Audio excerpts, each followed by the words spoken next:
Welcome, my friend. Come closer. Take a slow breath and look around you right now. Really look. How many things made of glass do you see in this very moment? A window letting moonlight spill across the floor. The dark screen of your phone resting silently. A drinking glass half filled on the table. A mirror catching the soft glow of a lamp. Glass is everywhere, yet we almost never notice it. It's so ordinary it becomes invisible, but that's exactly what makes it extraordinary. Glass doesn't shout. It doesn't demand attention. It simply lets light pass through, lets us see clearly, lets the outside world come in while keeping the wind and rain out. Touch a glass surface, cool, smooth, almost weightless. Look through it and the world sharpens. Colors brighter, edges crisper, distances suddenly real. Protects without blocking. It reflects without lying. It reveals without hiding. This quiet material, born from ordinary sand, fierce fire, and invisible air, has quietly changed everything. It gave us windows to dream through, lenses to see stars, mirrors to know ourselves. It turned blurred vision into clarity, darkness into light, separation into connection. Glass doesn't just sit there, it changes how we look at the world, and how the world looks back at us. And yet, it didn't begin in sparkling factories or modern labs. It didn't start with perfect sheets or crystal chandeliers. It started much humbler, much wilder, in volcanic fire and hot sand. So today, my friend, let's trace its long, shimmering story, from the first dark shard born of Earth's fury, to the fragile beauty we hold in our hands every day. It didn't start in factories. It started in fire and sand. Ready? Then let's begin. Long before anyone dreamed of clear windows or crystal chandeliers, glass was already part of human life, but in a very different form. It began around 700 to 3000 BCE, not made by human hands, but born from the earth itself. In places where volcanoes roared, Mesopotamia, Anatolia, Mesoamerica, lava cooled quickly into a shiny black stone called obsidian. This natural volcanic glass was razor sharp, sharper than the best flint or bone tools. People shaped it into knives, arrowheads, scrapers, even mirrors. Imagine holding one. Cool, smooth, almost liquid in your palm, reflecting your face back at you in dark, distorted beauty. They used it to hunt, to cut, to carve, and sometimes to gaze into their own eyes, like a dark mirror of the soul. Obsidian wasn't just useful. It felt powerful, almost magical. Then, slowly, humans learned they could create something similar. Around 2500 BCE in Mesopotamia and ancient Egypt, people started experimenting with fire and sand. They discovered faience, a glazed material made by mixing powdered quartz, lime, and alkali, then heating it until a glassy coating formed. It was bright blue or green like the sky or the Nile, and they shaped it into beads, amulets, small figurines. These weren't true glass yet, but a first step, a shimmering imitation that caught light and held color. Later, they went further, core-formed glass. They wrapped molten glass around a clay core, twisting and layering colors while it was hot, then slowly cooling it. The result? Tiny, beautiful beads. Blue, turquoise, yellow, worn by priests, nobles, and the dead as jewelry for the afterlife. Glass beads became treasures, traded far across deserts and seas. So long before clear panes or drinking glasses, glass was born twice. First as a gift from volcanoes, black, sharp, reflective. Then as a human creation, small, colorful, precious. It was tool, mirror, ornament, and symbol all at once. People didn't yet know how to make large sheets or transparent vessels. They made tiny wonders instead, things that caught light, held color, and made the world feel a little more magical. From the dark heart of volcanoes to the bright blue beads of ancient tombs, The story of glass was just beginning to shine. And soon that shine would spread, from fire-forged obsidian to the first deliberate melts of sand and ash. The material that would one day let us look through walls started as something we looked at in wonder, held in the palm of our hand. After obsidian and the first beads, glass slowly became something more. Not just a tool or jewel, but a vessel for beauty and daily life. Around 1500 BCE in ancient Egypt, artisans took the next big step. They developed core-formed glass, a technique where they wrapped molten glass around a clay or sand core shaped like a small bottle or jar. They used colorful glass rods, deep blue from cobalt, turquoise from copper, white from tin, twisting and layering them while the glass was still hot and soft. The result was stunning. Small, luxurious vessels with swirling patterns, marbled effects, and brilliant colors. These weren't everyday items. They were treasures, perfume bottles for queens, ointment jars for temples, amulets for the afterlife. Glass in Egypt was still rare and expensive, made in small workshops near royal palaces or sacred sites. Only the elite could own it. But the colors caught the light like nothing else. Blue like the Nile, green like papyrus fields, and people began to see glass not just as material, but as something almost alive with beauty. Then came the revolution around the 1st century BCE, in the region of Syria under Roman influence. Someone, we don't know exactly who, invented glass blowing. They took a long metal tube called a blowpipe, dipped one end into a molten glass gather from the furnace, and blew air through the other end. The glass bubble expanded like a balloon, soft, glowing, orange-red from the heat.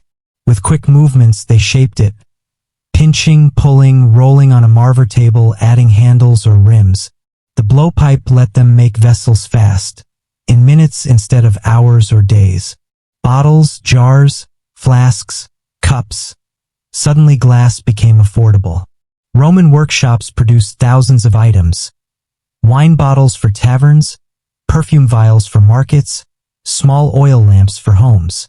Glass blowing spread across the Roman Empire like wildfire, from Britain to Egypt, from Spain to Syria. Glass entered Roman daily life in ways no one had seen before. In villas, small window panes let light in while keeping rain out. In baths, glass mosaic tiles shimmered underwater. In markets, merchants sold glass beads, drinking cups, and cosmetic jars to ordinary people. Even soldiers carried glass bottles for oil or wine on campaigns. Glass wasn't just luxury anymore. It was practical, beautiful, and everywhere. The blowpipe turned glass from a rare art into a mass craft.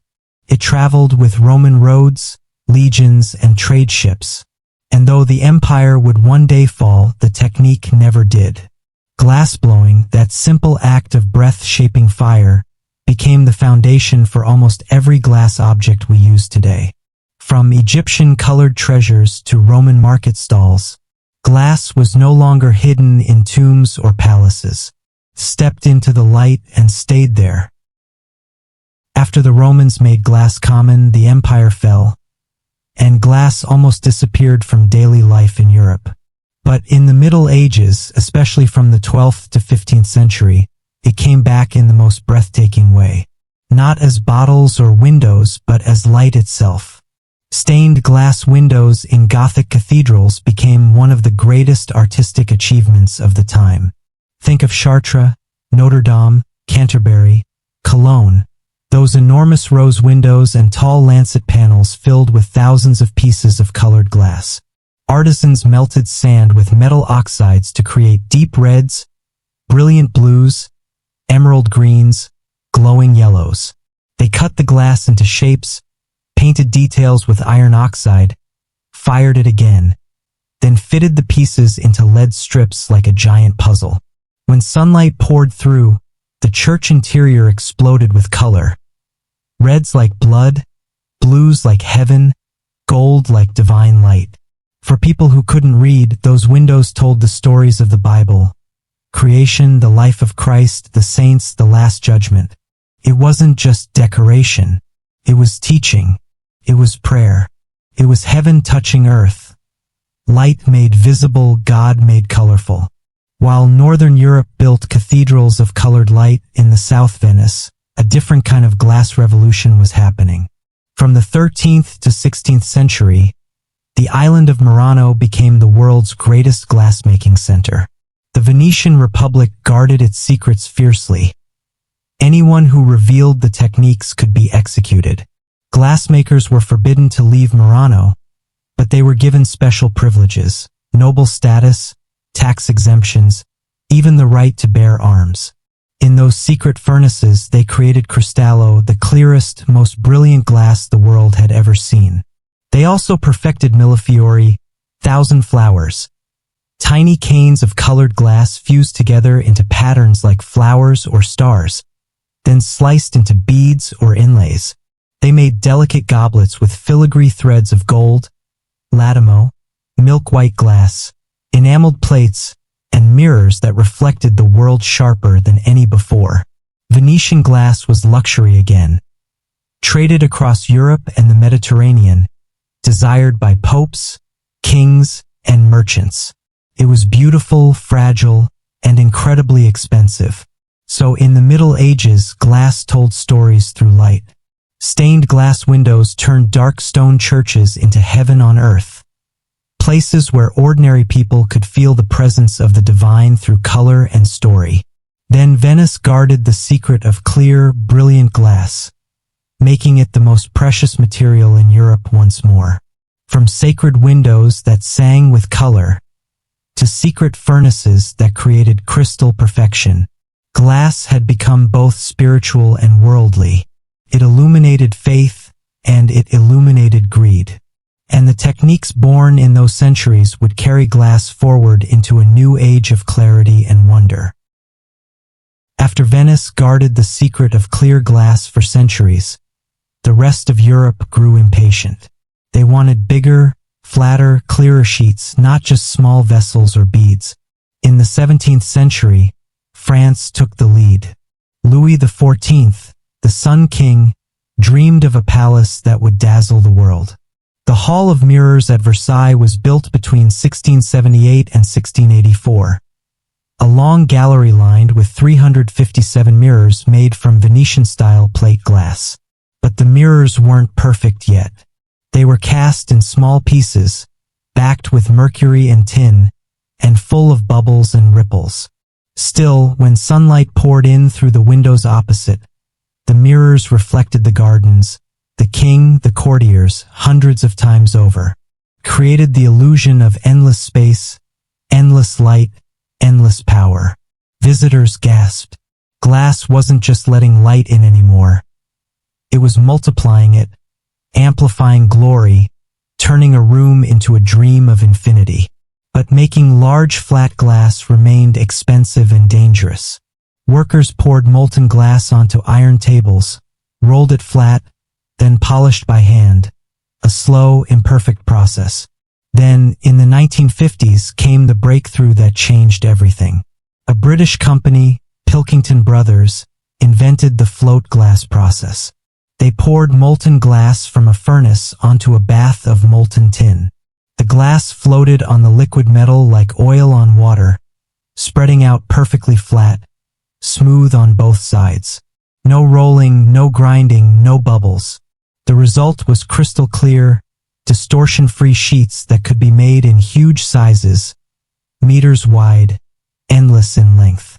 Factories could produce it continuously day and night. The cost dropped dramatically.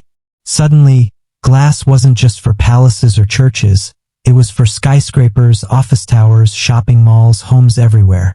Float glass made modern cities possible. Buildings could have entire walls of glass, letting natural light flood in, making offices feel open and alive. Curtain walls of glass turned cities into shimmering towers that touched the sky. Mirrors became bigger, clearer, cheaper in bathrooms, elevators, department stores. Glass became a symbol of transparency, modernity, progress. But it also reflected something new.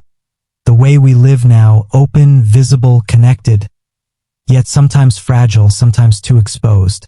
From the imperfect mirrors of Versailles that flattered kings, to the perfect flat sheets that let cities rise and reflect themselves endlessly, glass had grown huge. It became cheap. It became clear. It became everywhere. Today, glass is no longer something we only see in windows or drinking cups. It's in our pockets, on our faces, inside our walls, everywhere. Think about your smartphone. The screen is protected by Gorilla Glass, a chemically strengthened glass invented by Corning in 2007. It's thin, lightweight, but incredibly tough. You drop your phone 100 times and the screen usually survives. That same glass is on tablets, smartwatches, laptops. Then there's smart glass, electrochromic windows that change color or opacity with a switch or app. In modern office buildings or luxury homes, you press a button and the glass goes from clear to tinted, blocking heat or glare without curtains. It saves energy, keeps rooms private, and makes architecture feel alive. Fiber optic cables, strands of ultra-pure glass thinner than a human hair, carry light signals across oceans and continents. They transmit internet, phone calls, TV shows, everything digital at the speed of light. Without them, the modern connected world simply wouldn't exist. We also have recycled glass, bottles and jars melted down and reborn into new sheets or containers, reducing waste. And lab-grown glass, scientists now create special types in controlled environments, with properties tailored for medicine, aerospace, or electronics. Glass isn't just transparent anymore. It's engineered, customized, intelligent. Tomorrow, the future looks even more exciting and a little magical. Self-healing glass is already in development. Materials that repair tiny cracks on their own, using polymers or microcapsules that release when damaged. Imagine a cracked phone screen slowly mending itself overnight. Transparent solar panels, glass that generates electricity while still letting light through, could turn every window into a power source. Flexible glass, bendable, rollable sheets might appear in foldable devices, curved buildings, or even wearable tech.